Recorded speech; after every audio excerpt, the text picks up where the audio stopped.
प्रिय विद्यार्थियों, online classes में आपका अपना स्वागत है। राजनीति विज्ञान बीए प्रथम वर्ष और हम चर्चा कर रहे थे संविधानवाद पर। आज की इस कक्षा में इस चर्चा को आगे बढ़ाते हुए संविधानवाद की मुख्य अवधारणाओं पर हम चर्चा करेंगे। पूर्व में हमने इसके अर्थ, परिभाषाएं, इसका जो परिचय है, इसकी जो विशेषताएं हैं उन पर हमने चर्चा किया था और इसकी विशेषताओं में भी हमने इसकी विशिष्ट विशेषताएं और सामान्य विशेषताओं पर विस्तार से चर्चा की। अब इसकी जो अवधारणाएं हैं उन पर हम चर्चा करेंगे। तो मुख्य रूप से 3 अवधारणाएं संविधानवाद की वर्तमान समय में मानी जाती हैं, मौजूद हैं। और सर्वप्रथम और सर्वप्रमुख जो अवधारणा है वो आपकी है संविधानवाद की पाश्चात्य जो विचारधारा है या उदारवादी लोकतांत्रिक जो अवधारणा है वह विचार इसमें प्रमुख है। जैसा कि पूर्व में भी हम चर्चा कर चुके हैं कि संविधानवाद के जो अर्थ हमने समझे थे, सीमित और व्यापक अर्थ।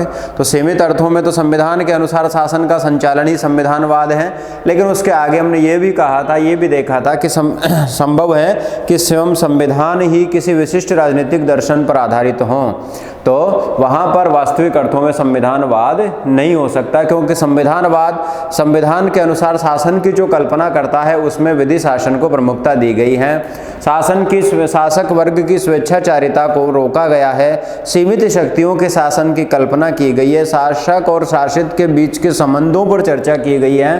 शासक और शासित के बीच के संबंधों को सहमति पर आधारित माना गया है और लगातार वो सहमति प्राप्त करते रहना है, ऐसा विचार संविधानवाद का है। यहाँ पर नागरिक साध्य माना गया है, शासन व्यवस्था को साधन माना गया है।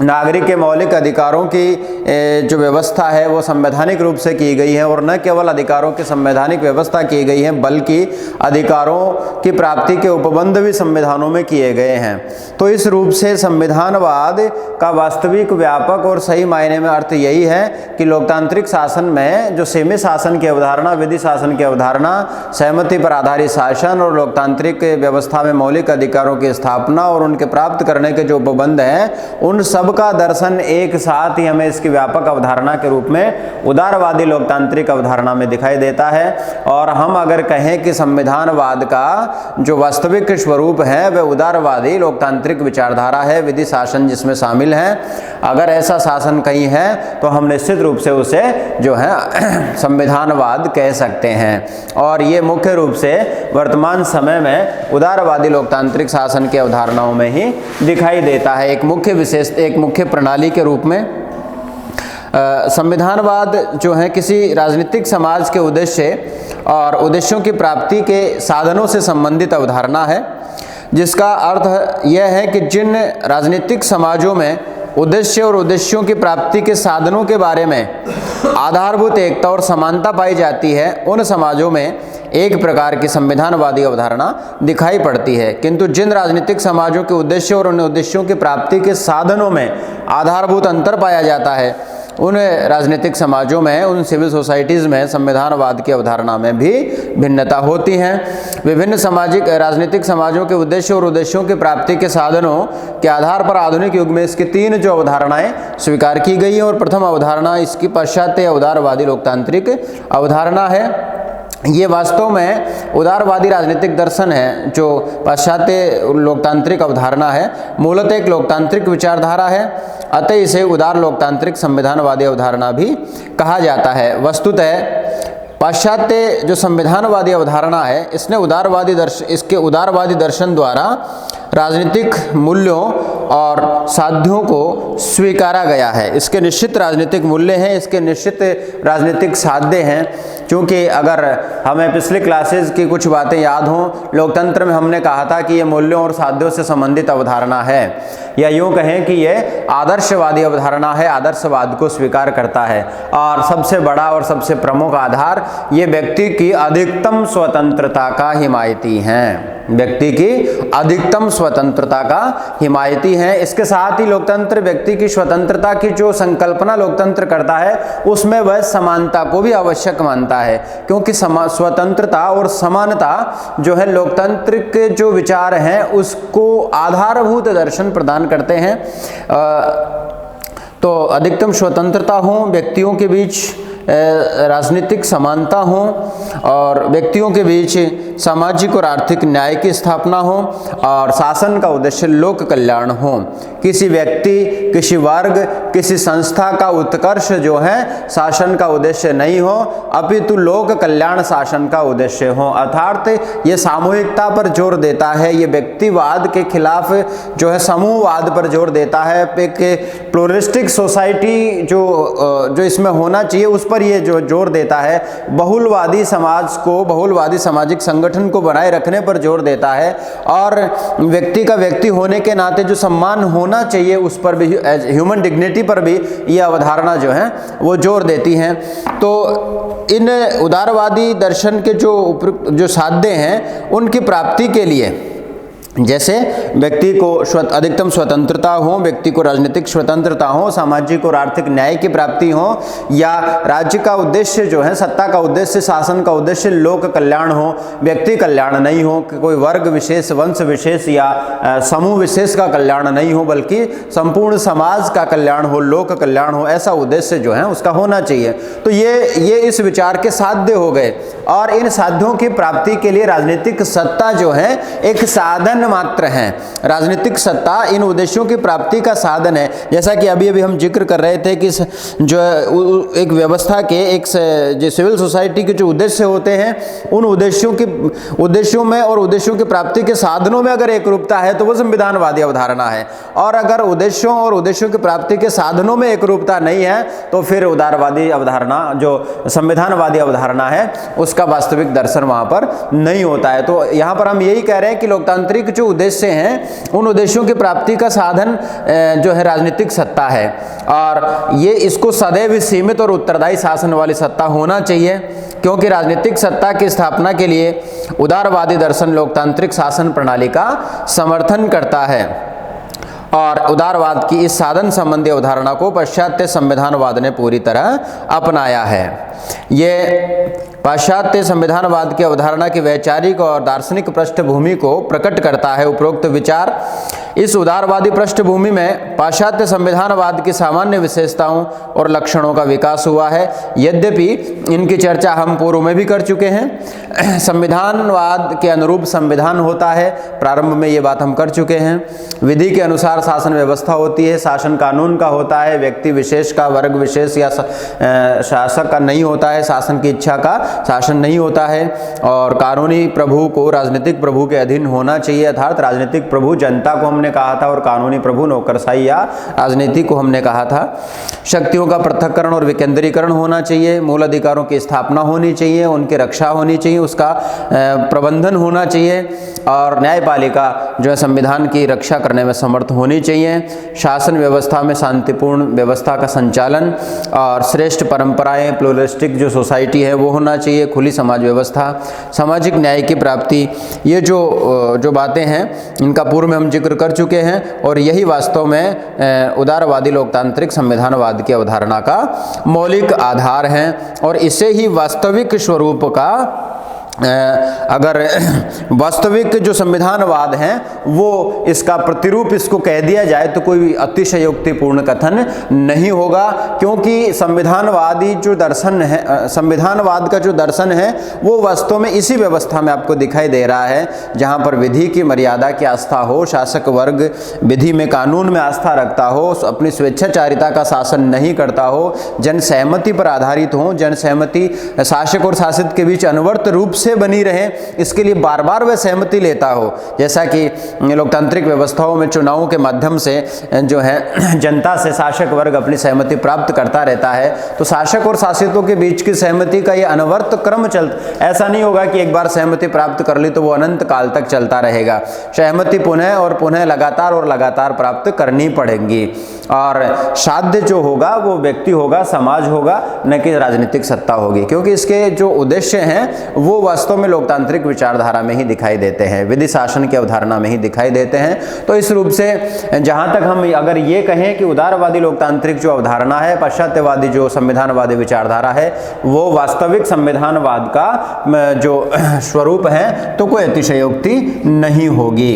अब इसके साथ ही इसकी दूसरी अवधारणा का हम जिक्र करेंगे, वो है संविधानवाद की साम्यवादी या मार्क्सवादी अवधारणा। संविधानवाद की साम्यवादी या मार्क्सवादी अवधारणा, साम्यवादी या मार्क्सवादी अवधारणा।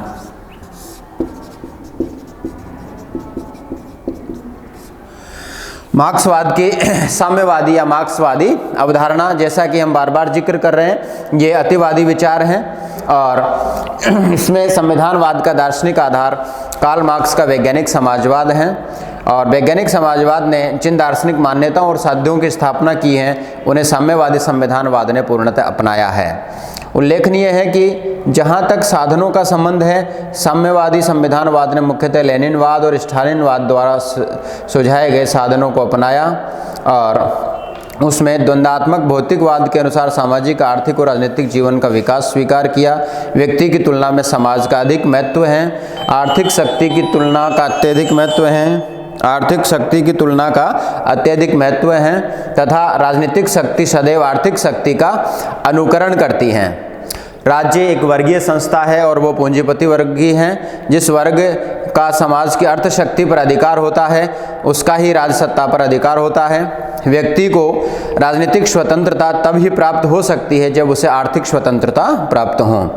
व्यक्ति को राजनीतिक समानता तब प्राप्त हो सकती है जब उसे आर्थिक समानता प्राप्त हो और आर्थिक अन्याय से राजनीतिक अन्याय उत्पन्न होता है।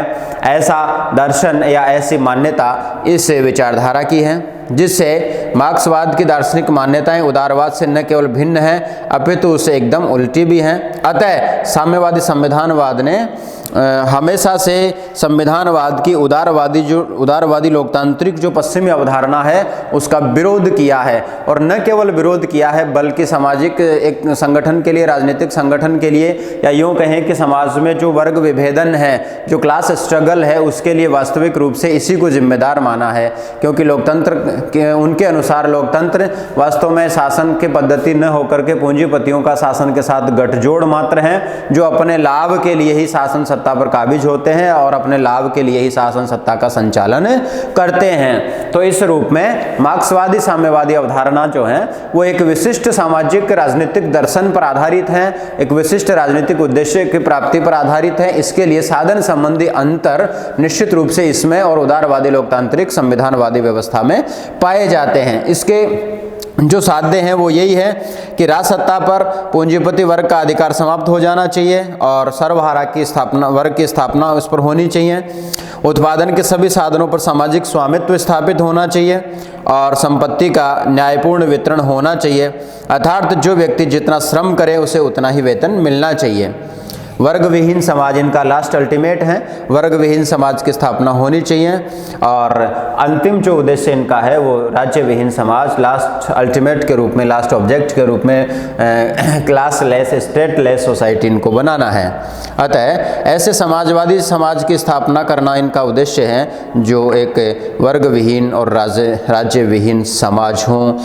इसमें लेनिन और मार्क्स, स्टालिन, माओ आदि के विचारों की प्रमुखता है और इसके द्वारा स्वीकृत जो साधन हैं वो सर्वहारा की तानाशाही, साम्यवादी दल का एकाधिकार और आर्थिक लोकतंत्र के द्वारा सर्वहारा को आर्थिक स्वतंत्रता प्राप्त होना और संपूर्ण समाजवादी व्यवस्था का संचालन लोकतांत्रिक केंद्रवाद के सिद्धांत पर हो।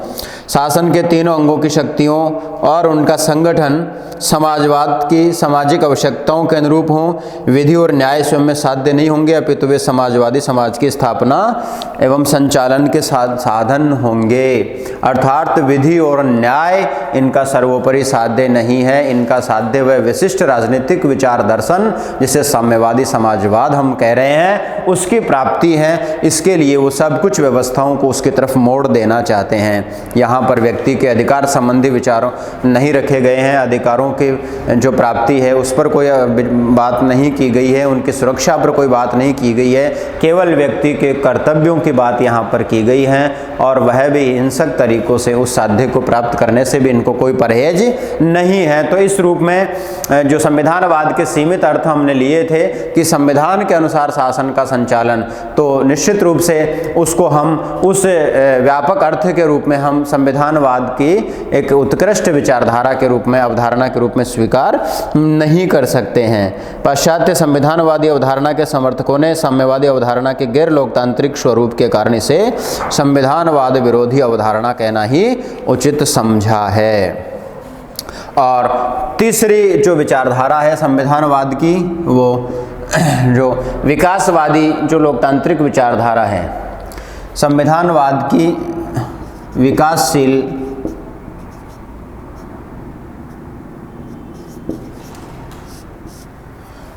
विकासवादी राष्ट्रों या विकासशील राष्ट्रों की अवधारणा या लोक कल्याणकारी राज्यों की अवधारणा,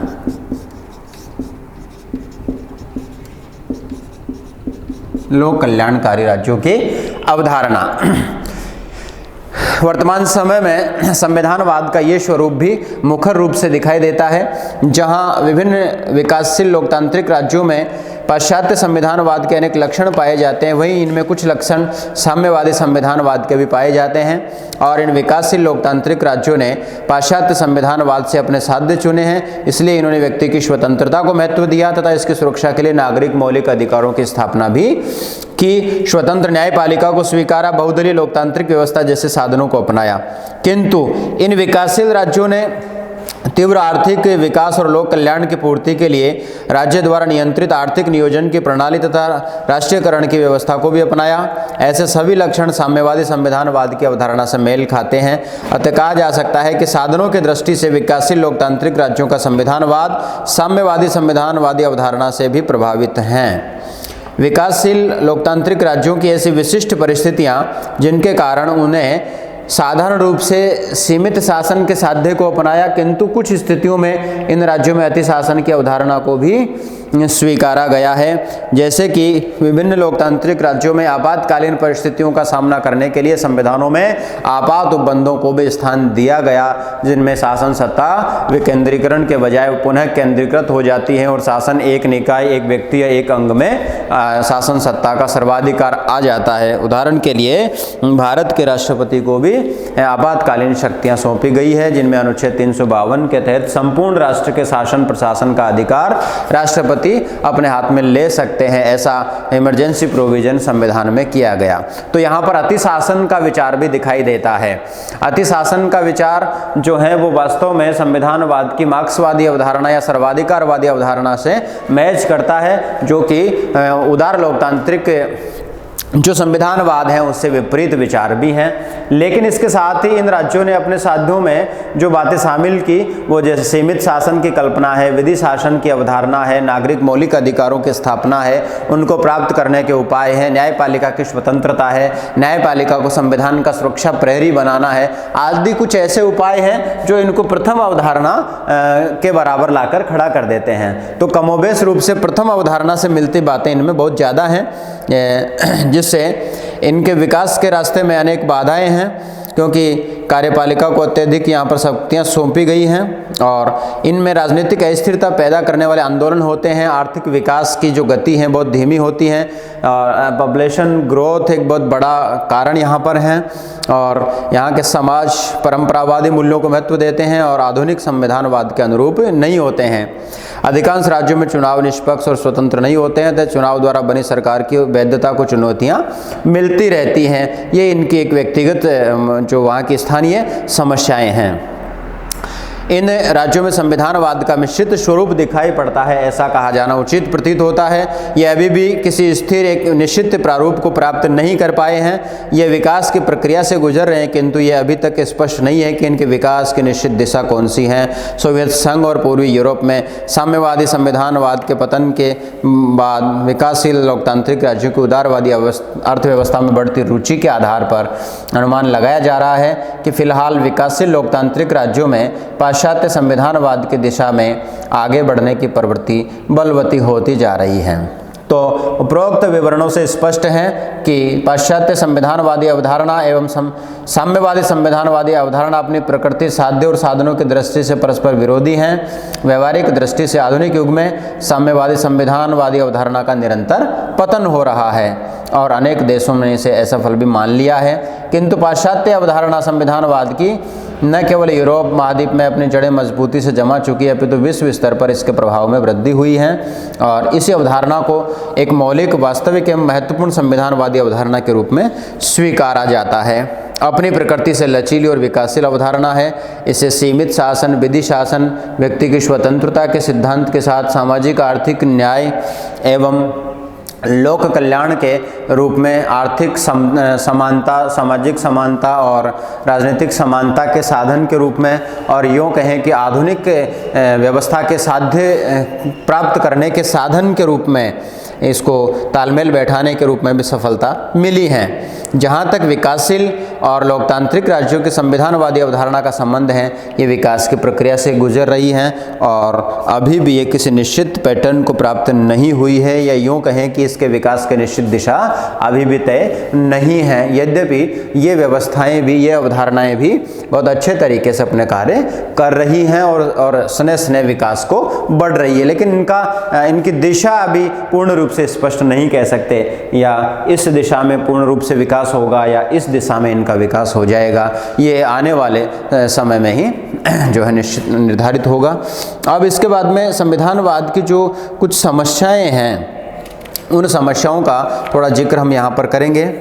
विभिन्न विद्वानों ने विकासशील लोकतांत्रिक राज्यों के संबंध में संविधानवाद की समस्याओं का अध्ययन किया है और जो है इन पर अपने कुछ विचार व्यक्त किए हैं। संविधानवाद की समस्याएं।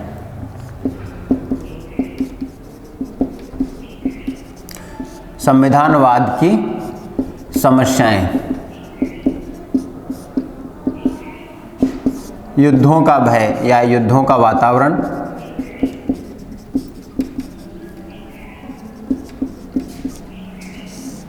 सबसे बड़ा जो है इन विचारधारा, इस अवधारणा का सबसे बड़ा कारण है प्रत्येक शासन राज्य की अखंडता की रक्षा चाहता है और जब शासन को युद्ध प्रारंभ होने का भय होता है तो उसे प्रत्यक्ष रूप से युद्ध का मुकाबला करना होता है। तो वह शासन राज्य की रक्षा के लिए संपूर्ण राजनीतिक, सैनिक और आर्थिक शक्ति का इस्तेमाल करना चाहता है और ऐसे अनेक अवसरों पर जनता भी राष्ट्र की रक्षा के नाम पर संपूर्ण शासन शक्ति को सहर्ष सौंपने को तैयार हो जाती हैं और युद्ध के वातावरण में अप्रत्यक्ष युद्ध के कारण व्यक्ति की स्वतंत्रता और सीमित शासन के सिद्धांत लगभग स्थगित हो जाते हैं।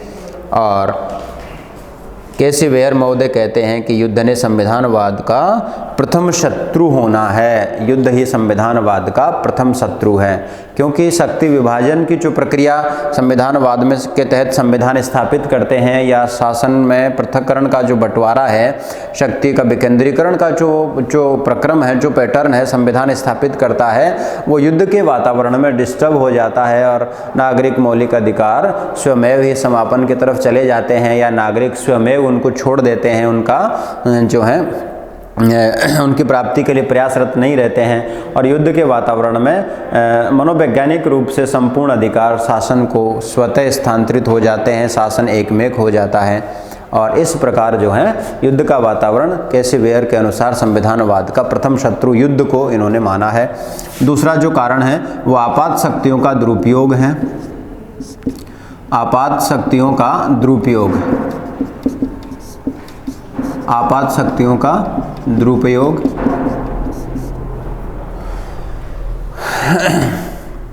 आपातकाल में आपातकालीन शक्तियों का जो दुरुपयोग है